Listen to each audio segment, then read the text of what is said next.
On the edge of the quiet town of Ravensbrook, there was an abandoned stretch of farmhouses that rarely saw visitors. Most residents kept their distance, whispering about the strange shadows and disappearances that plagued the area decades ago. But for 12-year-old Lily and her friends, it was an irresistible invitation to explore an untouched world of mysteries.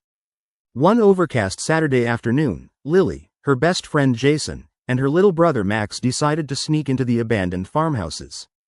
Their curiosity had been piqued for weeks, especially after hearing the vague rumors about the neighbors, an old couple who'd vanished overnight 20 years ago, leaving behind their home and a trail of unsettling stories.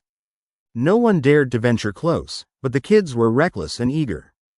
They climbed over the rusted fence, creeped through overgrown fields, and pushed open the sagging front door of the main farmhouse. Inside, everything was draped in dust and darkness, the scent of decay lingering in the air. The floorboards groaned under their weight as they moved from room to room, peering into dark corners and squeaky cabinets.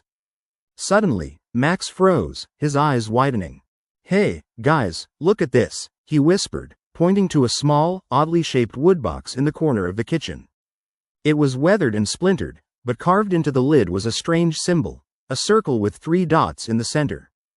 "Probably just old junk," Jason said nervously, brushing past Max. But Lily felt a shiver run down her spine. Something about that symbol seemed off, like a warning. As they continued exploring, they heard a faint rustling sound outside. Curious, they peeked out the cracked window and saw a pair of figures approaching through the grove, a man and woman, both old but spry, with wild, unkempt hair and piercing eyes. They moved silently and swiftly. Lily's stomach clenched. "Let's go," she whispered urgently. They hurried back toward the door, but the old couple was already at the porch, their faces twisted into ugly, unsettling grins. "Didn't expect visitors," the man croaked, his teeth yellow and jagged. "Stay out of sight," Lily whispered, pulling her friends behind an overturned table. They heard footsteps crossing the creaking porch. But then, strangely, the footsteps stopped. Silence stretched thick and heavy. Suddenly, a sharp, guttural scream shattered the air. The children ducked lower, clutching each other. From outside, they saw the old man dragging something large, wrapped in a faded tarp, toward the barn. The woman hummed softly, stirring around the house and casting nervous glances toward the woods. Lily's eyes darted to the small, carved box she'd seen earlier. It seemed to pulse with a strange energy. Slipping her hand into her pocket, she decided she had to see what was inside. Steadying her nerves, she tiptoed toward the box, careful not to make a sound. Inside, she found a jagged, rusty knife, stained dark. Next to it was a tattered, blood-stained cloth. Her heart hammered in her chest. She froze as she heard muffled voices from outside. That was when she recognized their tone. They weren't just regular neighbors. They were cannibals.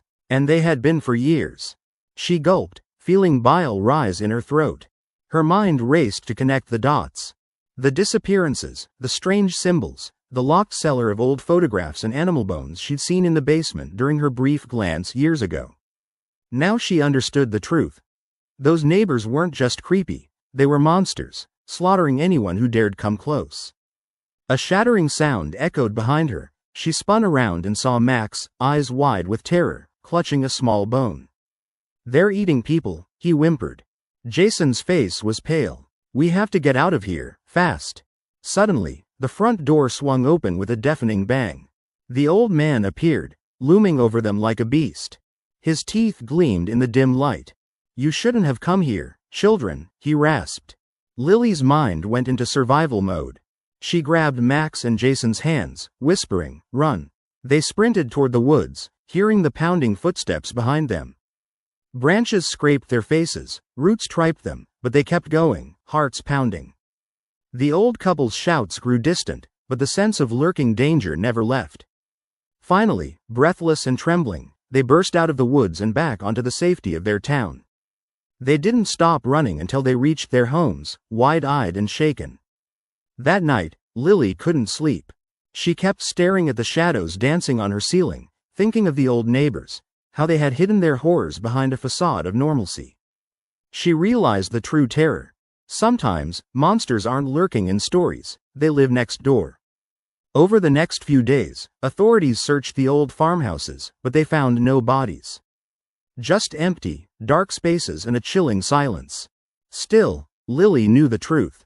She was certain that somewhere behind those decaying walls, the neighbors still lurked, waiting, maybe, for their next meal.